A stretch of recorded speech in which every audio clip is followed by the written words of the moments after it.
नमस्कार। पॉलिटिक्स में आप सबों का स्वागत है।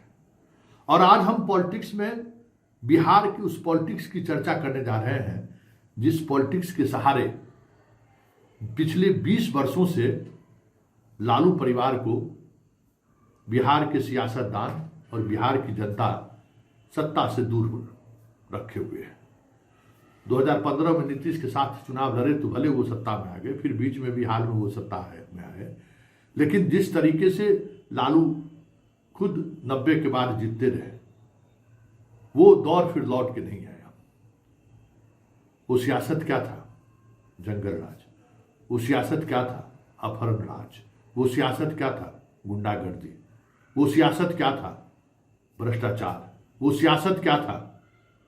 लोगों की रात की चैन गायब। यही सियासत था ना।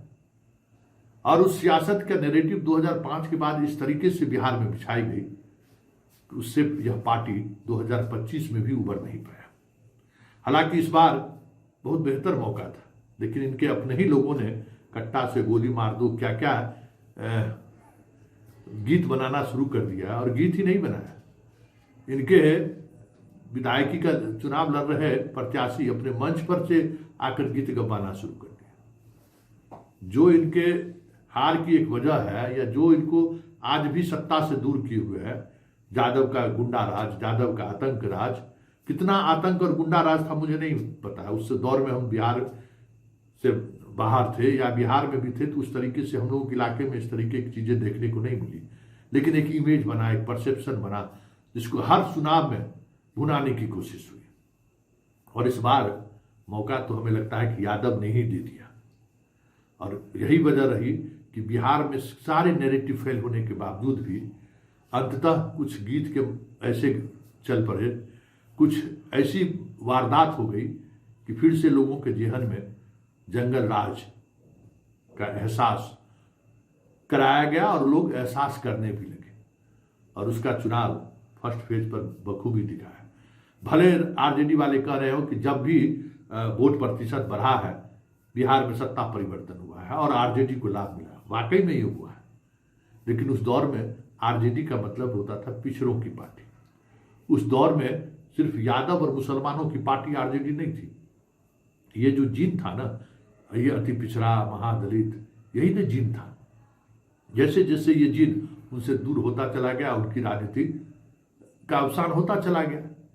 इस बार भी कुछ ऐसा ही होता हुआ दिख रहा है।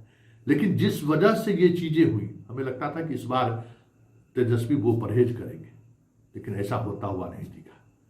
वैसे 2020 के चुनाव में एक बाबू साहब वाली बात छोड़ दीजिए तो तेजस्वी के मंच से कभी इस तरीके की चीजें देखने को नहीं मिली जो चीजें यहां देखने को मिला इनके मंच से। भले टी शर्ट में वो दिखे, टी शर्ट के सहारे युवाओं को जोड़ने की बात वो संदेश देने की कोशिश करते दिखे, लेकिन कहीं दूर दूर तक उस छवि से पार्टी को बाहर करें ये कभी नहीं दिखा। टिकट देने में वो दरिया दिली यादवों के साथ उन्होंने दिखाई दी। और मुसलमानों के बाद सिर्फ उन्होंने बात की, मुसलमानों के साथ उन्होंने वो दरिया दिली नहीं दिखाई जिस दरिया दिली को यह कहते हुए मुसलमान नेताओं को उन्होंने चुप कराने की कोशिश की कि हिंदू मुसलमान हो गए। तो वो तो हिंदू मुसलमान का असर तो दिख ही गया। कई इलाकों में मुसलमानों ने भी इन्हें दिखा दिया है ना। लेकिन बड़ा सवाल यह है कि आखिर तेजस्वी उस राजनीति से अपनी पार्टी को बाहर क्यों नहीं ला पाया। ओसामा तो आया ही, यादव भी आया। जरा देखिए इसी का कह सकते हैं पूरे चुनाव के दौरान ओसामा भी कहीं ना कहीं निशाने पर रहा और वो कट्टा वाली बात भी है। आज प्रधानमंत्री अपने सभा में फिर से दोहरा दिए वो बात। तो जरा सुनिए प्रधानमंत्री किस तरीके से उस गीत को गा रहे हैं और क्या संदेश देने की कोशिश कर रहे हैं। मारब सिक्सर के 6 गोली छाती में, मारब सिक्सर के 6 गोली छाती में, मारब सिक्सर के 6 गोली छाती में। यही इनका तौर तरीका है, यही इनका प्लान है। इनसे कोई भी सवाल पूछेगा तो यही जवाब मिलेगा। जंगल राज की आहट है, ये बहनों बेटियों को गरीब, दलित, महादलित, पिछड़े, अति पिछड़े समाज के लोगों को ये डराने का प्रयास है, भय पैदा करने का खेल है इनका। सुनिए, मतलब आप अति पिछड़ों को डराना चाह रहे हैं, आप पिछड़ों को में जो यादव आदर्श हैं उनको डराना चाह रहे हैं। और ये लिखने वाला, गीत लिखने वाला कौन है, गाने वाला कौन है? इस तरीके के जितने भी गाने आए हैं, जितने भी इस तरीके का तुगलबंदी आया है, सारे लोग यादव। और हमें लगता है कि इस तरह की चीजों को अगर तेजस्वी रोकते, इसका कंडेम करते, इस पर कार्रवाई की बात करते, तो एक अलग इमेज सामने आता। इस चुनाव में भी तेजस्वी अपने आप को उस इमेज से बाहर निकालने में कामयाब नहीं हुए। भले इस बार तौलिया लहरा नहीं रहे हैं, हरा गमछा लेकर नहीं घूम रहे हैं, पिछले बार से उन्होंने कई सुधार किए हैं, लेकिन फिर भी बहुत सारी चीजें ऐसी दिखी इस प्रचार अभियान में, जहां वोटिंग परसेंटेज बढ़ने से हमें नहीं लगता है कि राजद को खुश होने की जरूरत है, क्योंकि वोटिंग परसेंटेज जहां नहीं बढ़ा है, राजद को वहीं उम्मीद दिख रहा है। जहां वोटिंग परसेंटेज बढ़ा है वहां राजद की हार तय है। आप शाहाबाद और आरा में देख लीजिए, वोटिंग परसेंटेज नहीं बढ़ा है, यहाँ स्ट्राइक रेट महागठबंधन का बेहतर रहेगा। छपरा से लेके सहरसा तक चले जाइए, सिवान से लेके चले जाइए लखीसराय तक, जिस कंस्टिट्यूंसी में वोटिंग परसेंटेज कम हुआ है, खास करके महिलाएं कम निकली हैं, राजद वहीं कंफर्ट स्थिति में है, कांग्रेस वहीं कंफर्ट स्थिति में है, वहीं पान पार्टी कंफर्ट स्थिति में है।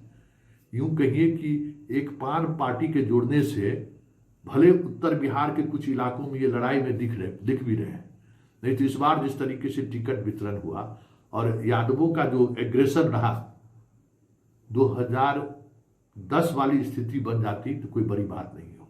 वो पान जाति इनको संभाल कर रखा हुआ है। इनके आपको राघोपुर में भी अगर जीत की बात की जा रही है तेजस्वी की, तो उसमें भी वही पान जाति की बड़ी भूमिका है। 10,000 वोट उन्होंने वोटिंग किया इसके पक्ष में। कोई नई चीजें, सहनी का तो बात ही छोड़ दीजिए, जोड़ नहीं पाए।